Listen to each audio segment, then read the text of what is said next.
पिछले एपिसोड में हमने देखा था कि हुओ यू हाओ सन मून एम्पायर के सोल इंजीनियर्स का पीछा कर रहा था और उसने देखा कि वे लोग बर्फ के बंजर इलाके में कुछ बड़े बड़े खंभे लगा रहे थे। अब आगे देखेंगे।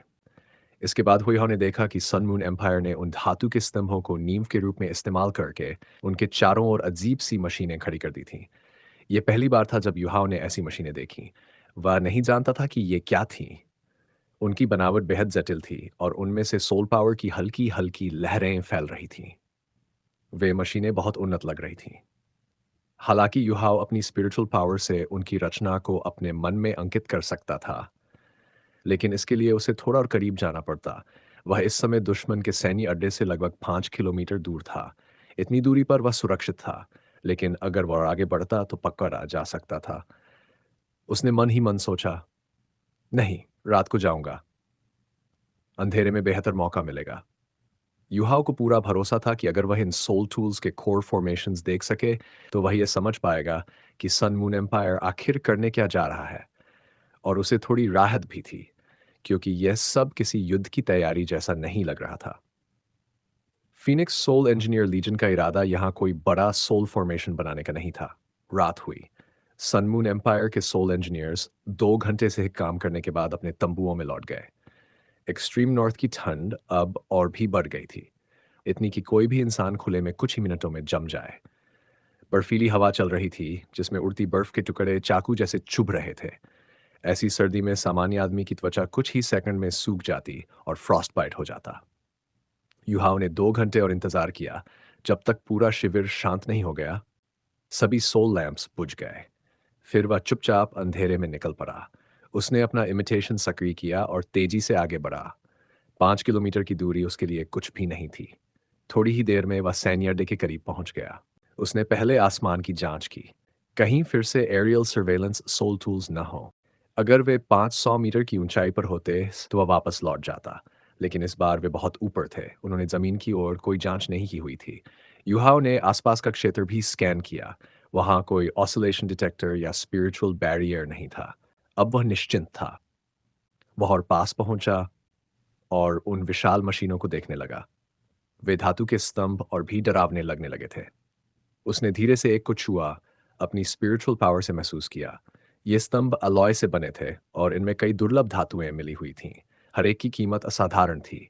ये स्तंभ बेहद मजबूत थे, मानो किसी बड़े सोल टूल को सहारा देने के लिए बनाए गए हों। लेकिन इनसे जुड़ी मशीनें अभी अधूरी थीं, उनके कोर फॉर्मेशंस नहीं लगे थे। युहाओं की भौहें सिकुड़ गई। आखिर सन मून एम्पायर करना क्या चाहता है? वह लौटने ही वाला था कि तभी एक ठंडी तीखी आवाज गूंजी। जब तुम यहां तक आई गए हो तो इतनी जल्दी वापस क्यों जा रहे हो? युहाव का दिल एक पल को थम गया। अचानक उसके चारों ओर तेज रोशनी फैल गई। पूरे क्षेत्र में सैकड़ों लाइट्स एक साथ जल उठीं। अब वह पूरी तरह उजाले में था। हालांकि उसका इमिटेशन सक्रिय था, फिर भी उसे साफ महसूस हुआ कि उसे कई सोल टूल्स ने लॉक कर लिया है। वह हैरान था। कैसे? मैंने तो कोई डिटेक्टर महसूस नहीं किया। वही ठंडी आवाज फिर से आई, हैरान मत हो, हमें पता था कि तुम हमें देखने आओगे। एक्सट्रीम नॉर्थ की ठंड में थर्मल डिटेक्टर्स बेहद प्रभावी होते हैं। तुमने अपने शरीर का तापमान आसपास जैसा कर लिया, लेकिन हवा में हल्का सा भी बदलाव पकड़ा जा सकता है। और हमने ये सब सिर्फ तुम्हारे लिए सेट किया है। युहाओ ने गहरी सांस ली। अब वह समझ गया था, यह कोई साधारण जाल नहीं था, बल्कि सोच समझ कर बनाया गया डिवियस ट्रैप था। वह हिला तक नहीं, क्योंकि जानता था कि जरा सा भी हिलने से सैकड़ों हिडन सोल टूल्स उस पर एक साथ हमला कर देंगे। फिर वही आवाज बोली, तुम्हारे चारों ओर 100 से ज्यादा ऑफेंसिव सोल टूल्स निशाना साधे खड़े हैं। 16 क्लास 8 है, एक क्लास 9 भी। अगर बच सकते हो तो कोशिश करो। आवाज अब कुछ नर्म पड़ी और युहाओ को लगा, वह यह आवाज पहले भी सुन चुका है। क्या मैं इस व्यक्ति को जानता हूं? उसने सोचा, लेकिन फिर सिर झटक दिया। अभी सोचने का वक्त नहीं था। वह शांत रहा। वह जानता था दुश्मन उसे मारना नहीं चाहता, पकड़ना चाहता है। यही उसकी उम्मीद थी। उसने अपनी स्पिरिचुअल पावर फैलाई, आवाज के स्रोत की दिशा में भेजी, और तब उसे एहसास हुआ दुश्मन के सोल इंजीनियर जमीन के नीचे छिपे थे। वह मुस्कुराया। कितनी चालाक है ये मार्शल, जमीन पर काम दिखाकर नीचे सुरंगें खोद रही थी।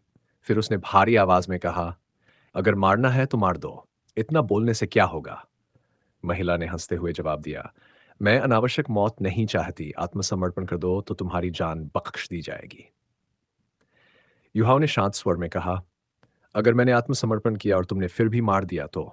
वह बोली, तुम्हारे पास अब सौदे की स्थिति नहीं है।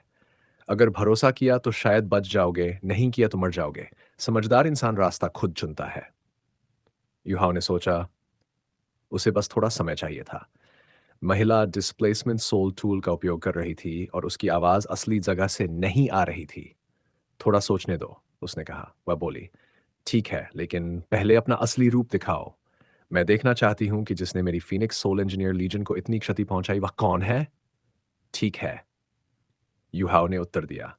उसने अपना इमिटेशन हटा दिया और चेहरे को थोड़ा बदल लिया। अब वह एक साधारण मध्यम आयु आयु का व्यक्ति लग रहा था।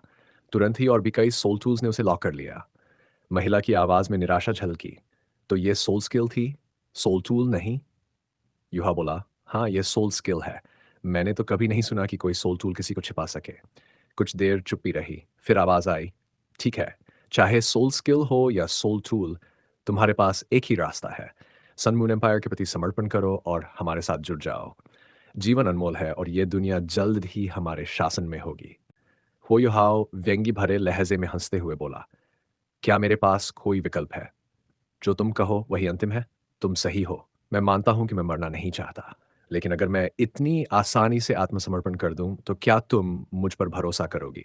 महिला ठंडी हंसी के साथ बोली, मैं पुष्टि कर सकती हूँ कि यह बहुत सरल है। मैं ये समझने से शुरू करूंगी कि तुम वास्तव में कौन हो। इसी क्षण एक वस्तु हुओयुहाव की ओर उड़ती हुई आई। वह हिले नहीं। वस्तु उसके पास आकर 3 मीटर दूर जमीन पर गिर गई। धमाके की आवाज हुई। ये एक जोड़ी डार्क गोल्ड मैनिकल्स थी। इनके अंदर की तरफ तेज दांतों की एक अंगूठी लगी हुई थी। महिला ने आराम से कहा, ये गॉड रेस्ट्रिक्टिंग मैनिकल्स कहलाते हैं। इन्हें पहनने पर यह तुम्हारी सोल पावर को प्रतिबंधित कर देगा। तब हम ठीक से बात शुरू कर सकते हैं। हो युहाओ थोड़ी देर वहीं खड़ा रहा और हिचकिचाते हुए बोला, अगर मैं ये मैनिकल्स पहन लूं तो क्या तुम वास्तव में मुझे नहीं मारोगी? महिला ने शांत स्वर में उत्तर दिया, मैंने पहले ही कहा है कि तुम्हारे पास कोई विकल्प नहीं है। तुम्हें सिर्फ मुझ पर भरोसा करना होगा। इसके अलावा क्या तुम्हें लगता है कि अगर मैं तुम्हें मारना चाहती तो तुम अभी जीवित होते? इन्हें पहन लो। मेरा निर्णय अंतिम है। उसका स्वर एक साथ धमकी और विश्वास देने वाला था।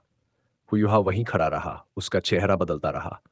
महिला ने उसे और दबाव नहीं डाला, बस चुपचाप उसका इंतजार किया। कुछ देर बाद हुयुहा ने गहरी सांस ली और धीरे धीरे उन मैनिकल्स की ओर बढ़ा। वह बहुत ही धीमे धीमे चल रहा था। जैसे जैसे वह बढ़ता, उसके ऊपर लॉक किए हुए सोल टूल्स भी धीरे धीरे मूव करने लगे। महिला मुस्कुराई और बोली, तुम चतुर हो, ऐसे ही धीरे चलो, अन्यथा मैं ये सुनिश्चित नहीं कर सकती कि मेरे लोग गलती से अपने सोल टूल्स को सक्रिय न कर दें।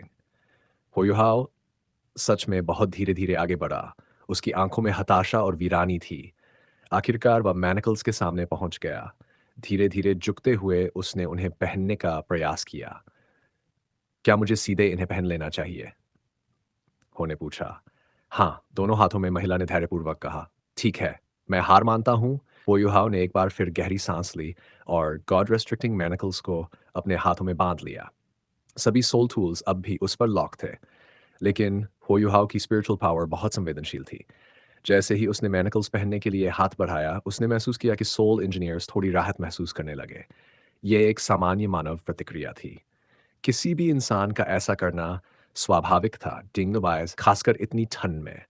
लेकिन होयुहाव ने उसी समय अपने कदम उठाए जब उन्होंने प्रतिक्रिया दी। मैनिकल्स उसके कलाई से 1 इंच से भी कम दूरी पर थे।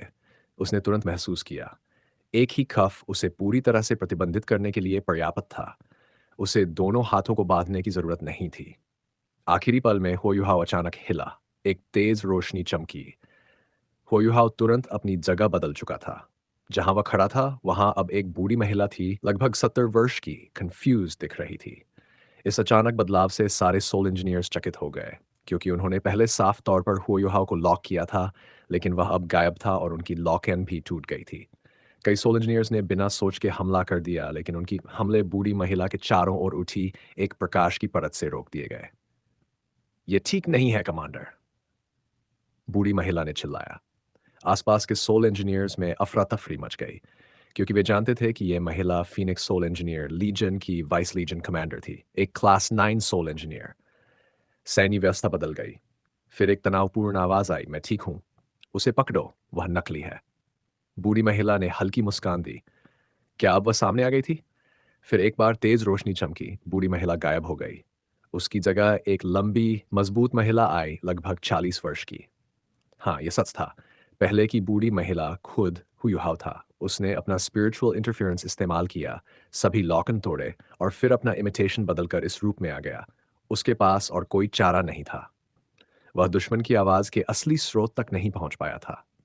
लेकिन उसने एक क्लास 9 सोल इंजीनियर का पता लगा लिया था, जो उसे सबसे अधिक खतरा दे सकती थी। और यही कारण था कि उसने इस रूप को अपनाया।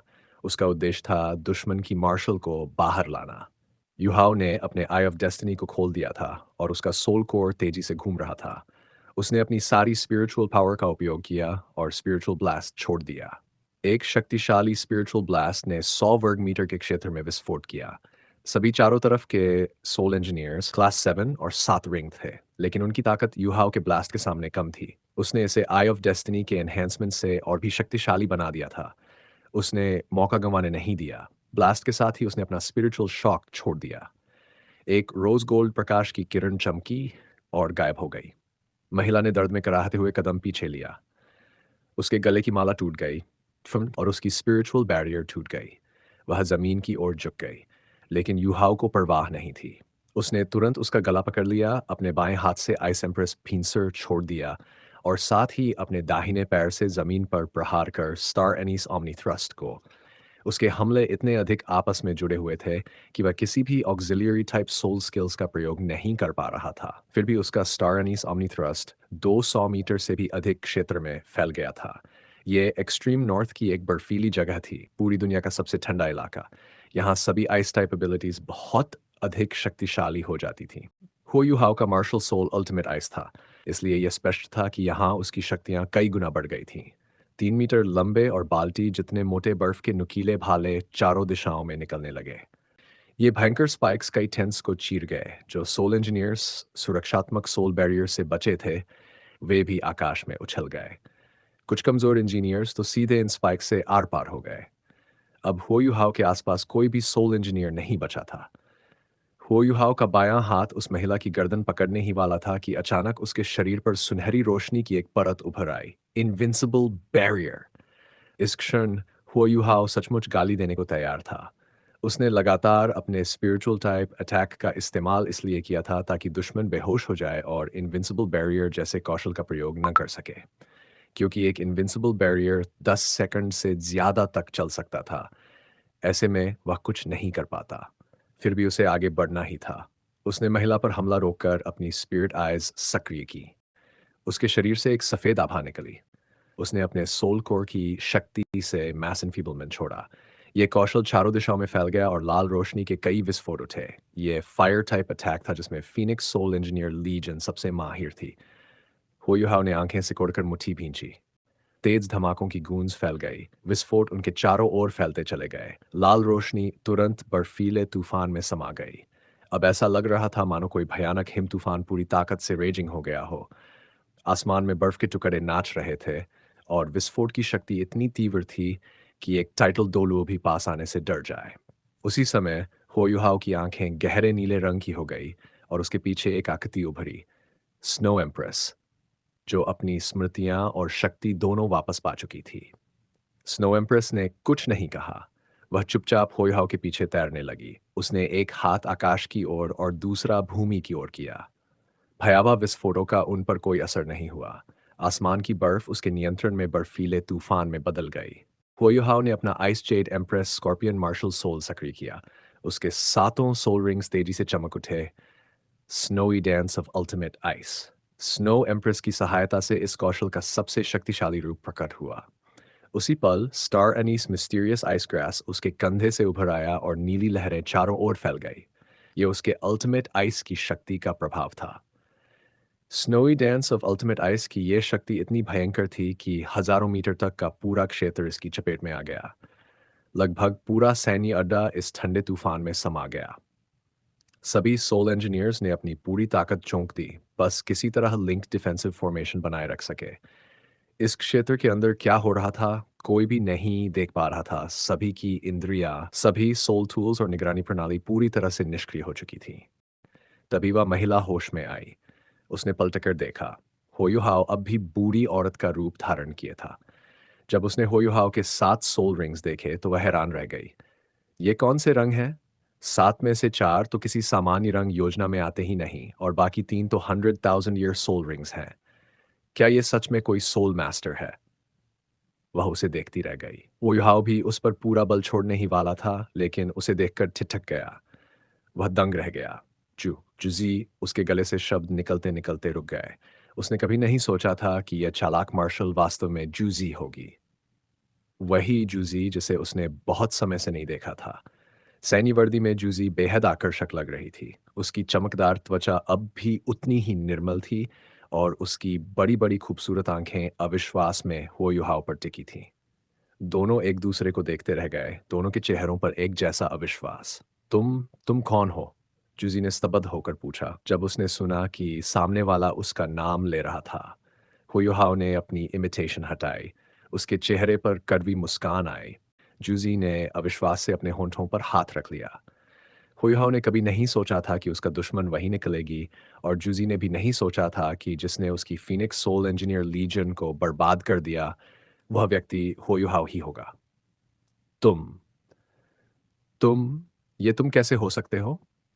हुयुहाव हल्की मुस्कान के साथ बोला, हाँ, मैं ही हूं। उसी वक्त स्नो एम्प्रेस की ठंडी आवाज गूंजी, जल्दी करो, ये डोमेन अब ज्यादा देर तक नहीं टिकेगा, वे लोग यहाँ पहुंचने ही वाले हैं। हुओ युहाओ के शरीर में हलचल हुई। उसने जूजी की ओर देखा, जिसका इनविंसिबल बैरियर धीरे धीरे फीका पड़ रहा था। जूजी ने भी उसकी ओर देखा और गहरी सांस लेकर कहा, डैम इट। उसने दूसरा इनविंसिबल बैरियर सक्रिय नहीं किया, बल्कि पलटकर हुयुहाओ को कसकर गले लगा लिया। हुयुहाओ ने भी सहज रूप से उसकी कमर पकड़ ली। उस पल उसका दिल तेजी से धड़कने लगा। वह जूजी के लिए भावनाएं रखता था। जब तक वांग डोंगर के साथ उसका रिश्ता नहीं बना था, तब तक जूजी ही पहली लड़की थी जिसके लिए उसने कुछ महसूस किया था। लेकिन पहचान, परिस्थितियां और वांग डोंगर के आने से वे धीरे धीरे एक दूसरे से दूर हो गए। अब जब वो उसके आलिंगन में थी, उसका दिल भर आया। जूजी, जूजी ने अपनी भावनाओं को दबाते हुए कहा, मैं इस सेना की मार्शल हूं। अगर तुम मुझे बंधक बना लो तो वे तुम पर हमला नहीं करेंगे। होयुहाव जानता था कि यह भावनाओं का समय नहीं था। उसने एक हाथ उसकी कमर पर रखा और दूसरा उसकी गर्दन पर, फिर आसमान की ओर देखा और जोर से चिल्लाया, रुको, तुम्हारी मार्शल मेरे कब्जे में है। स्नो एम्प्रेस ने उसे अजीब नजरों से देखा, फिर प्रकाश की किरण बनकर उसके शरीर में समा गई। धीरे धीरे snowy dance of ultimate ice समाप्त हो गया। फीनिक्स सोल इंजीनियर लीजन ने तुरंत फायर बंद कर दिया। जैसे ही बर्फीला तूफान थमा, लाल रोशनी से ढके हुए सैनिक दिखाई देने लगे। ओयुहाव ठंडे और शांत चेहरे के साथ खड़ा था। वह अब भी बूढ़ी औरत का रूप लिए हुए था। उसका एक हाथ जूजी की कमर पर था और दूसरा उसकी गर्दन के पास। उसके शरीर से खतरनाक किलिंग ऑरा निकल रही थी। उसकी स्पिरिचुअल पावर इतनी प्रबल थी कि वह आसानी से यह आभास उत्पन्न कर सकता था कि वह किसी भी पल हमला कर सकता है। जैसे ही तूफान थमा, होयुहाव ने देखा कि पूरा आसमान लाल बैरियर से ढका हुआ था। हर सैनिक के सीने पर एक डायमंड शेप्ड सोल टूल था, जो लाल रोशनी से चमक रहा था। यह उनका लिंक्ड डिफेंसिव सोल टूल था, जिसे सैकड़ों एडवांस टीयर सोल इंजीनियर्स ने मिलकर सक्रिय किया था। उसे भेदना लगभग असंभव था। इसलिए हुओयुहाव का पहले से मार्शल को बंधक बनाने का निर्णय बिल्कुल सही था। अब भले ही वह जूजी थी, लेकिन यह नाटक जारी रखना ही एकमात्र रास्ता था। सौभाग्य से जूजी भी इसमें साथ दे रही थी। सभी निगाहें हुओयुहाव पर टिकी थी। तभी एक लाल आकृति तेजी से आगे बढ़ी, वही क्लास 9 सोल इंजीनियर जिसका रूप हुओयुहाव ने पहले अपनाया था। दोनों आमने सामने खड़े थे। दृश्य बहुत विचित्र था। हुओयुहाव पूरी फीनिक्स सोल इंजीनियर लीजन से घिरा हुआ था। सैकड़ों एडवांस टियर कैनन्स उसकी ओर तने हुए थे। बस एक आदेश की देर थी और वह पल भर में टुकड़े टुकड़े हो जाता। फिर भी हुईहाउ शांत और स्थिर खड़ा रहा। हमारी लीजन कमांडर को छोड़ दो, सामने खड़ी बूढ़ी महिला ने ठंडी आवाज में कहा। वह वही महिला थी जो पहले फीनिक्स सोल इंजीनियर लीजन की वास्तविक कमांडर थी। जूजी के आने के बाद उसे वाइस लीजन कमांडर बना दिया गया था। उसकी शक्ति वांग यिहेंग से भी अधिक थी और वह सन मून एम्पायर की सबसे पुरानी क्लास 9 सोल इंजीनियर्स में से एक थी। तो चलिए आज की कहानी यहीं ख़त्म करते हैं। अगर आपको वीडियो पसंद आया हो तो एक लाइक ज़रूर करें, अपने विचार कमेंट में बताएं और ऐसे ही शानदार कंटेंट के लिए चैनल को सब्सक्राइब करना ना भूलें। बाकी का हिस्सा हम अगले भाग में देखेंगे। धन्यवाद।